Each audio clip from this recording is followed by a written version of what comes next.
काही लोक दुःखी आहे, काही लोक सुखी आहे. हा भेदाभेद कशामुळे आहे? तर ज्ञान आणि अज्ञान. आणि मग ज्ञानाविषयीची कल्पना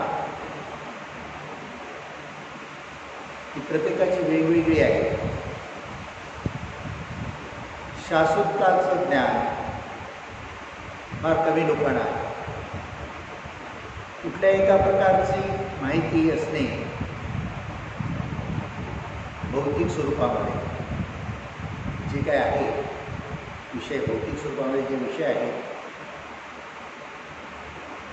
त्यांची माहिती असणे याला लोक ज्ञान समजतात. पण भौतिकच नाशिवंत आहे, फसवे आहे, बदलणारे आहे, वेदाने भरलेले आहे. त्याच्यापासून मिळालेलं तुम्हाला ज्ञान, जी तुमच्याकडे माहिती आहे ती एकसारखी कायमस्वरूपी कशी राहील? ती सारखी बदलेल. तर त्या बदलण्याकडे आपलं लक्ष गेलं नाही तर आपण जे आपल्याला माहीत आहे ते खरं मानू त्या अनुमानामध्येच राहतो आणि मग आपण अज्ञान दशेमध्ये जातो. म्हणून जे ज्ञान म्हणून लोकांकडे आहे ते प्रत्ययाचे ज्ञान नाही. प्रत्यय एकच जे शाश्वत आहे ते जे मुख्य ज्ञान आहे. सर्व ज्ञानामध्ये श्रेष्ठ ज्ञान आत्मज्ञान असा तो परब्रह्मस्वरूप श्रीकृष्ण भगवान भगवद्गीतेमध्ये वारंवार सांगतो. अनेक ग्रंथाने, अनेक ज्ञानीपुरुषाने, ऋषीमुनींनी आत्मप्रीतीचं ज्ञान आहे, संत सद्गुरू सर्वांनी सांगून ठेवलेलं आहे. तो त्यांचा स्वानुभव आहे, त्यांचे ते प्रचितीचे ज्ञान आहे. म्हणून सर्व ज्ञानामध्ये श्रेष्ठ ज्ञान काय आहे? ब्रह्मज्ञान, आत्मज्ञान. ते आत्मज्ञान ब्रह्मज्ञानामध्ये आणि भौतिक ज्ञानामध्ये फरक काय आहे? तर जे आत्मज्ञान आहे, ब्रह्मज्ञान आहे, विवेकपूर्ण आहे. आणि जी भौतिक ज्ञान आहे ते फक्त दृश्यावर आधारित कल्पनास्वरूप आणि आपल्या कल्पनेतून आपण खरं मांडतो असं भेदाने भरलेलं आहे. आणि म्हणून ते मायावी आहे, फसवं आहे. आणि म्हणून जगामध्ये आपल्या बुद्धीप्रमाणे बरोबर आहे असं मानणारे काही लोक आहेत. ते स्वतःला ज्ञानी समजतात, पण ते अज्ञानी आहे आणि त्यांच्या जीवनामध्ये दुःख आहे.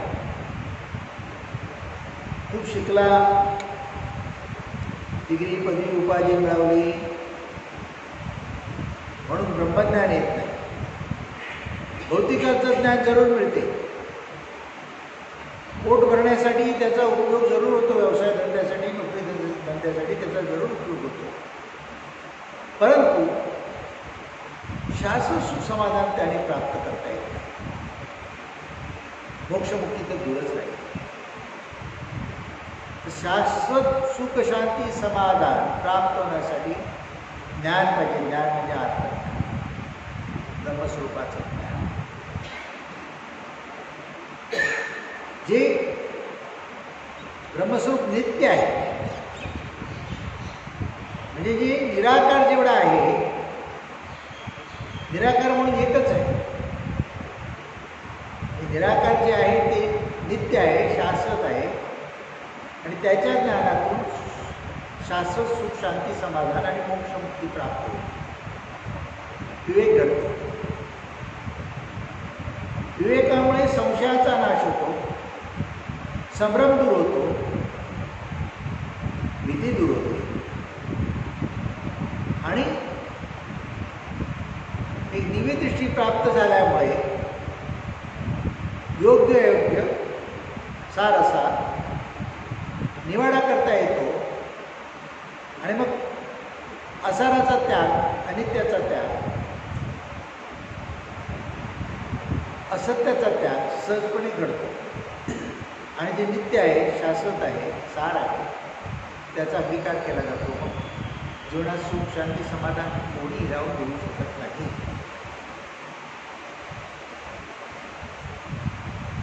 पण हे सगळं आपल्याला कळायला पाहिजे असेल तर जे आपल्या कल्पनेतलं जे ज्ञान आहे, भौतिक आयुष्याचं ज्ञान आहे, ते असार का आहे, त्याने ते काय का आहे, त्याचा अभ्यास झाला पाहिजे. आणि त्याचा अभ्यास कधी होईल तर आपला प्रत्येकाचा संबंध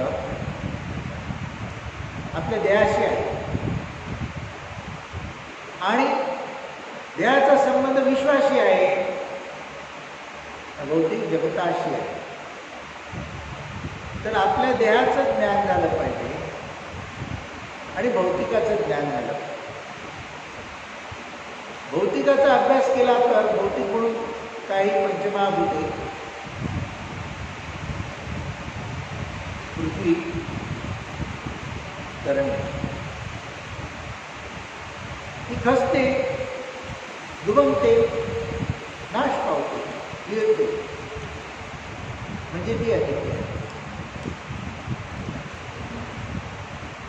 आणि मग जे पाणी आहे ते आटते, नाश पावते, ते अनित्य आहे. मग अग्नी आहे तोही विजतो, तोही अनित्य आहे. वायू आहे तोही थांबतो, तोही अनित्य आहे. आकाश आहे, अवकाश आहे, विलंब आहे, कल्पना असते, जडत्व, ज्ञान, भासमान. कारण 1 मीटर आकाश काढून देता येत नाही किंवा 1 किलो आकाश म्हणून कोणाला देता येणार नाही, धरता पण येणार नाही आणि टाकता पण येणार. म्हणून आकाश, आकाश, भास. पण निराभास जे आहे ते धरता येत नाही, टाकता येत नाही, दिसत नाही, आकार स्वरूप नाही, पण प्रत्येकाचे स्वरूप आहे, त्याचे ज्ञान झाले.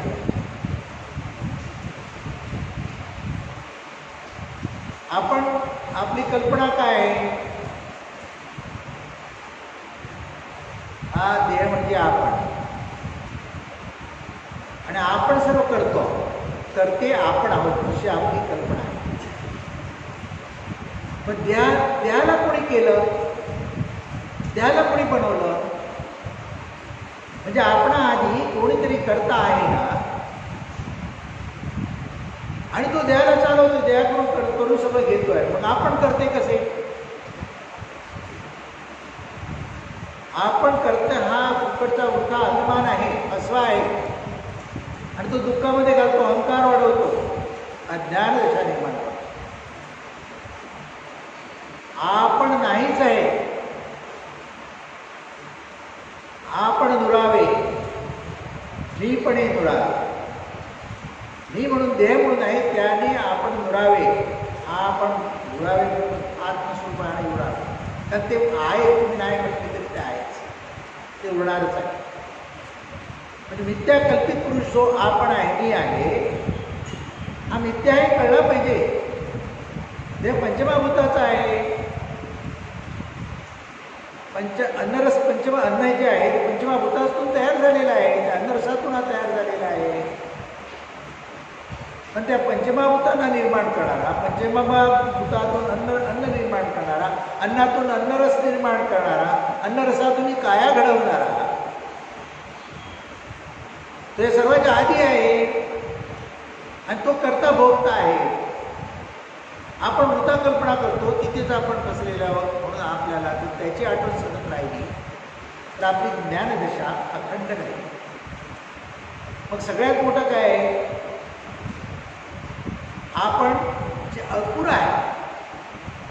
अपूर्ण आहे, खरी नाही. त्याला अज्ञानाने खरे म्हणून व्यवहार करत राहणार नाही आणि मग भ्रमनिराश होणार नाही. म्हणून आपल्या स्वरूपाचे ज्ञान आपल्याला पाहिजे. आपल्या देहाचं सुद्धा ज्ञान आपल्याला बरोबर नाही आहे आणि म्हणून आपण दुःख भोगतो आहोत. ज्यांना ज्ञानदृष्टी झाली आहे ना, त्यांची सर्व कर्मे विवेकाने होतात. मग त्यांच्यामध्ये आपापर भाव नाही, कोणाविषयी राग नाही, द्वेष नाही. जे घडते आहे त्याच्याविषयी चिंता भय नाही.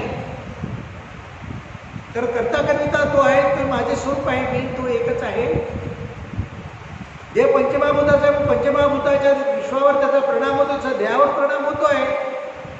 तो सुद्धा क्षणिक आहे.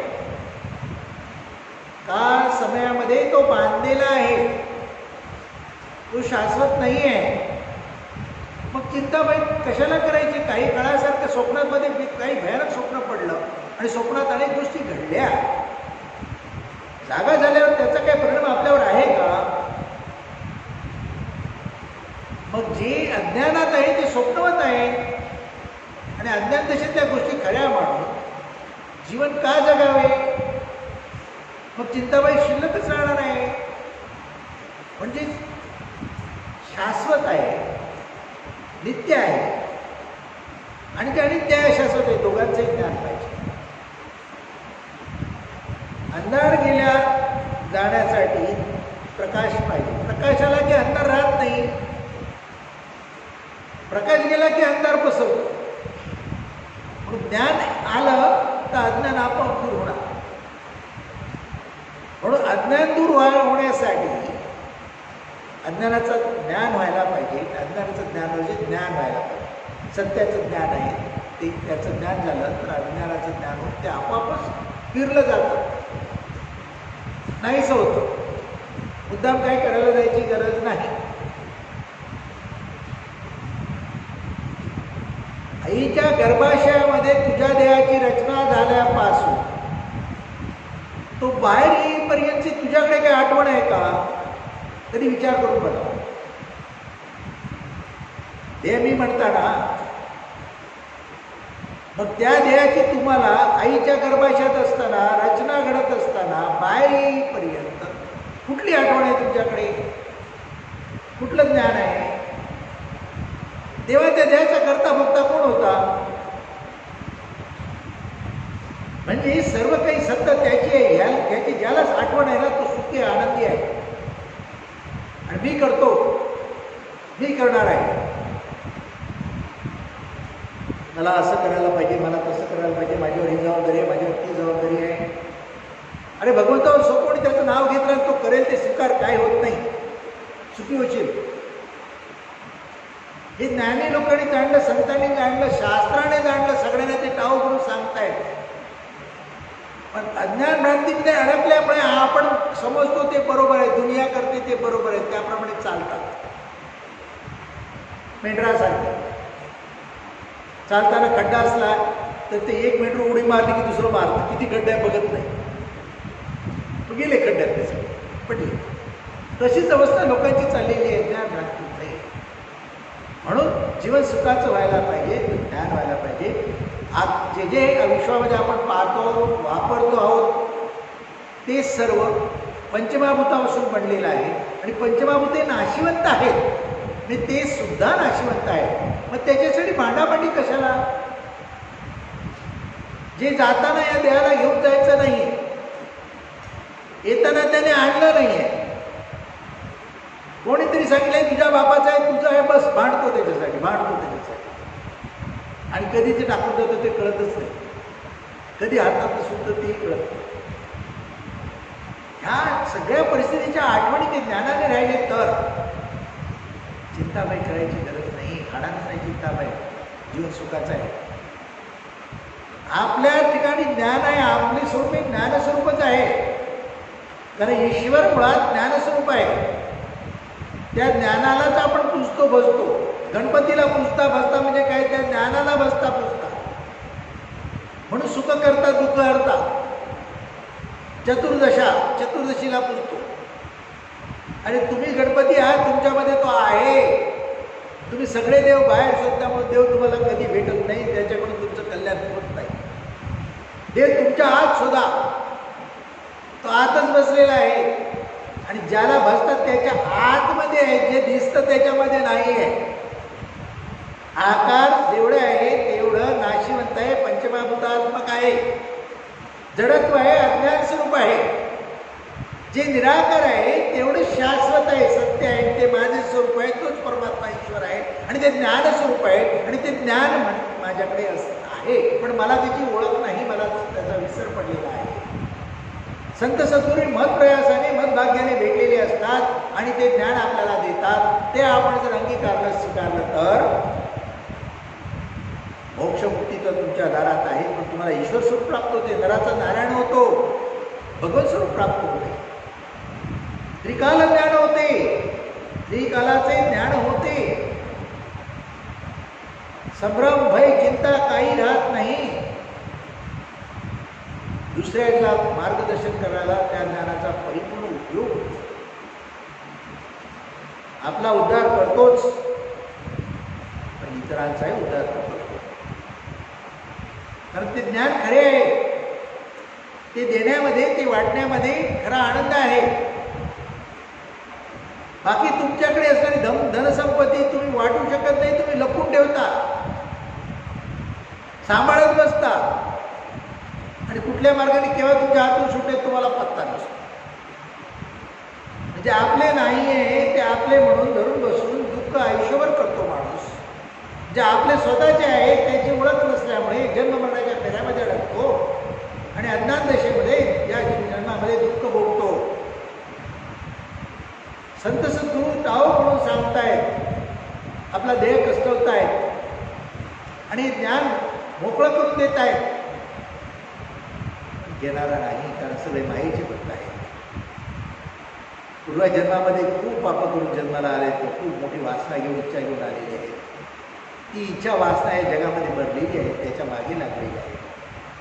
कारण त्यांचा उद्धार व्हायची वेळ आली, ज्यांचा उद्धार व्हायची वेळ आली ते संत सद्गुरूचे पाय धरतात आणि हे ज्ञानबुद्धीचे नेमाने श्रवण करतात.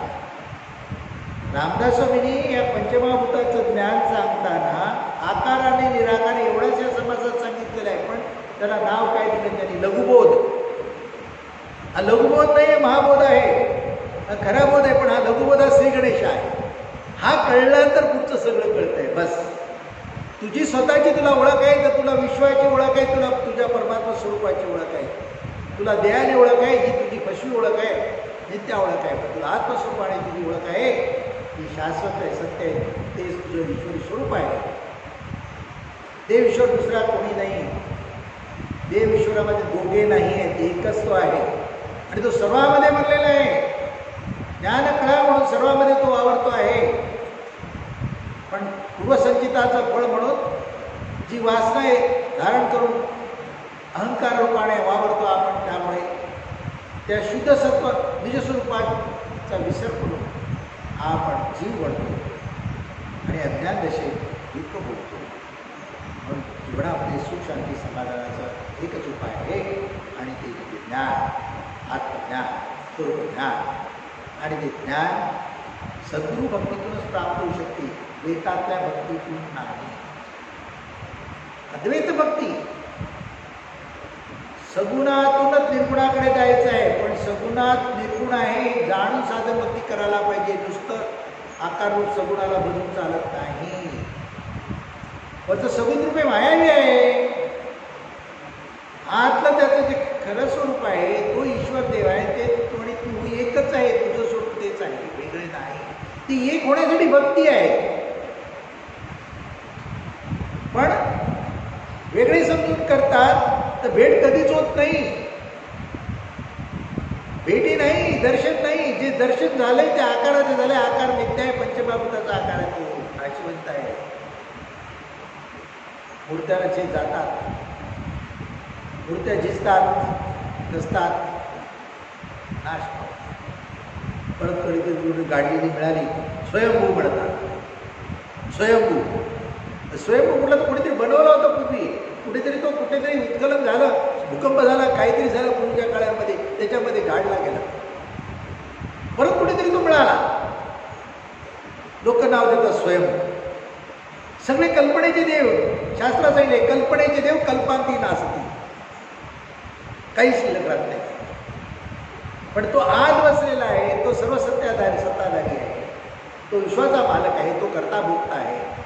त्याची ओळख, ते खरं ज्ञान आहे, तेच मोक्षमुक्तीचं साधन आहे आणि सुखशांती समाधानाचं साधन आहे. मग ऐश्वर धनसंपत्ती आपोआप येते. नारायणाचं स्वरूप तुम्हाला प्राप्त झालं तर लक्ष्मी तुमच्या पायाशी ओळख झाली.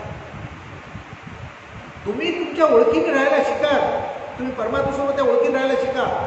मग तुमचं बोलणं कोणी करून काढू शकणार नाही. तुमच्या गरजा आपोआप पुऱ्या केल्या जातील. तुमच्यावर आलेल्या प्रसंगाला बरोबर मार्ग मिळेल. तुमच्या पोराबाळांचं कल्याण आपोआप होईल. तुम्हाला काही करायची गरज सहजपणे केलं जाईल. आम्ही अनुभव घेतला. संत सद्गुरू ज्ञानीपुरुषाने घेतलाय. संत सद्गुरू ज्ञानीपुरुष छाती टोकून सांगतात, हे जे ज्ञान मी बोलतो आहे ते माझ्या अनुभवाचं ज्ञान आहे, प्रचितीचं ज्ञान आहे. निसर्गदत्त महाराज वारंवार सांगतात, मी जे बोलतो ते ऐकून वाचून नाही आलेलो आहे, त्याचा काही अभ्यास केला नाही. माझ्या गुरुकडे गेलो, त्यांनी मला एक झापड मारली म्हणतात आणि सांगितलं, तूच ब्रह्म आहेस, तू शुद्ध चैतन्य आहेस, तू देवेश्वर आहेस. बस मी त्याचाच अभ्यास करत आहे आणि ते गुरुवचन खरं आहे, बाकी सगळं खोटं याचा विषय केला. ते बिंबलं माझ्यामध्ये आणि मला त्याची प्रचिती यायला लागली आणि मग ज्ञान आपोआप यायला लागलं. आपोआप यायला लागलं. एका निरूपणामध्ये ते म्हणतात, परदेशी लोक येतात, खूप हुशार, खूप अभ्यास करून आले, ते ग्रंथ पाठ करून आलेले असतात आणि अनेक प्रश्न विचारतात. मला येईल ते मी बोलतो, ते खरं निघतं, ते खरं असतं. मला जे सुचतं ते मी बोलतो असं म्हणतात ते. असं एक त्यांचं निरूपण रेकॉर्ड केलेलं आहे त्यांच्या आवाजात. मला जे सुचतं ते मी बोलतो आणि ते ब्रह्मवाक्य होतं आणि सत्य म्हणून त्यांना ग्राह्य मानायला लागतं. ते मला विचार, तुम्ही किती अभ्यास केला, कधी केला, कुठे केला? काही नाही, ते झापडणे का काम केलं आणि जे माझ्या सद्गुरूने जे वचन दिलं ते वचन मी पक्क देऊन ठेवलं, त्याने काम केलं. पण काही नाही, मी माझी चुकीची ओळख किती सोडून दिली. बस, जी देह नाही, मी आत्माच आहे. देहाला नाव दिलेलं आहे, त्याच्या व्यवहारासाठी आहे, ते असू दे, काय हरकत नाही. जसं मलमूत्र विसर्जन आहे किंवा देहाला बुकलवणे खाणे आहे, तसे देहाचे व्यवहार करणे आहे. बस मी परमस्वरूप आहे.